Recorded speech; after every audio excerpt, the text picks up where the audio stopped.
Después de analizar las consecuencias mundiales de la colonización española en América, Jabbar Yassin Hussein explora otras experiencias de conquista llevadas a cabo por los países europeos en Asia y África. Hace el examen de la situación actual de la cultura que parece subyugada por la potencia de los medios de comunicación y sus modelos artificiales e indiferenciados.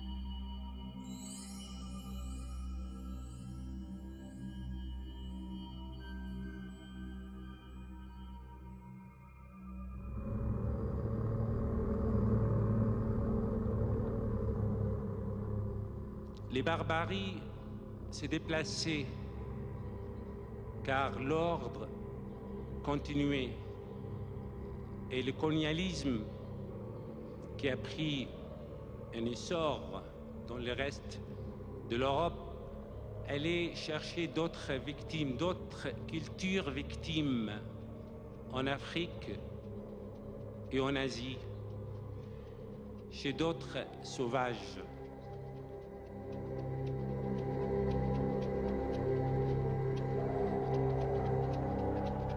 Un écrivain français évoquait ça, il disait finalement la langue écrite, c'est-à-dire les cultures documentées et tracées, a gagné contre les paroles libres de ces gens.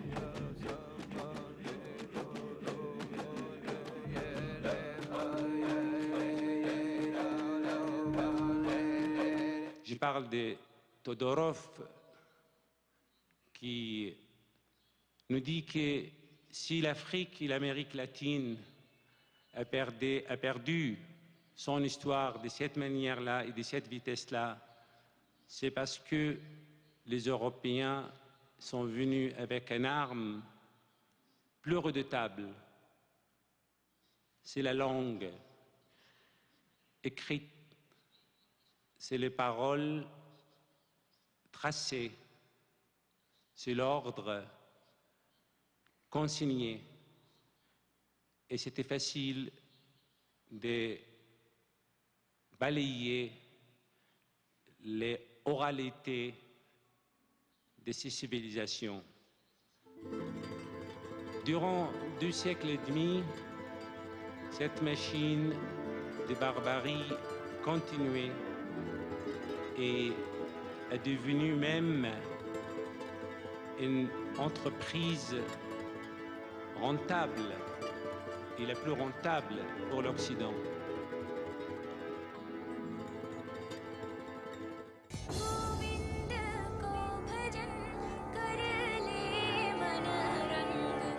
Aujourd'hui, les cultures sont en train de changer même en Occident, où les cultures devient en fait une culture de presse, une culture de journaux et une culture de best-sellers, c'est-à-dire les fabrications, les cultures fabriquées juste pour plus de profit, les cultures de sondage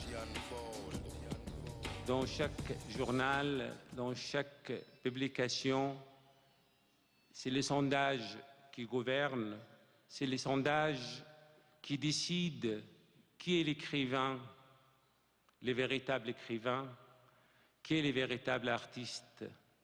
Et en fait, ces sondages, c'est l'outil le plus redoutable de pouvoir parce que c'est la déviation totale des sens de culture dans le vrai terme de culture.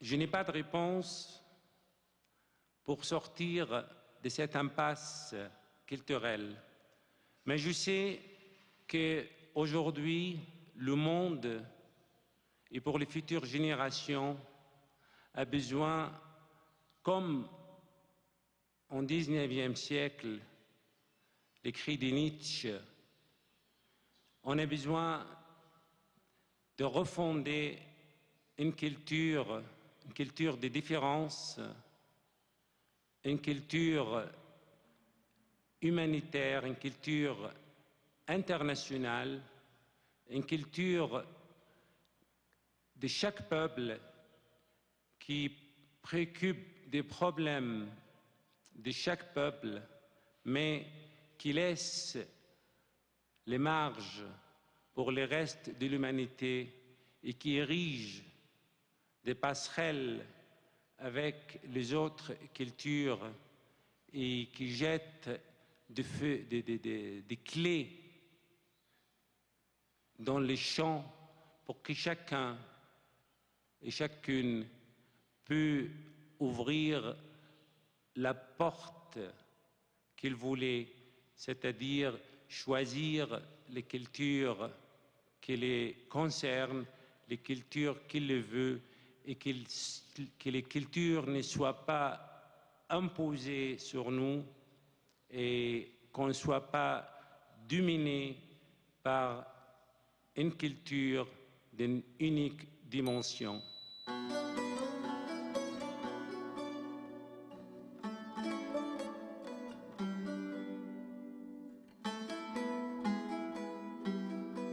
Finalmente estableció el conferencista un puente entre su Asia lejana, Europa y América, concretamente México.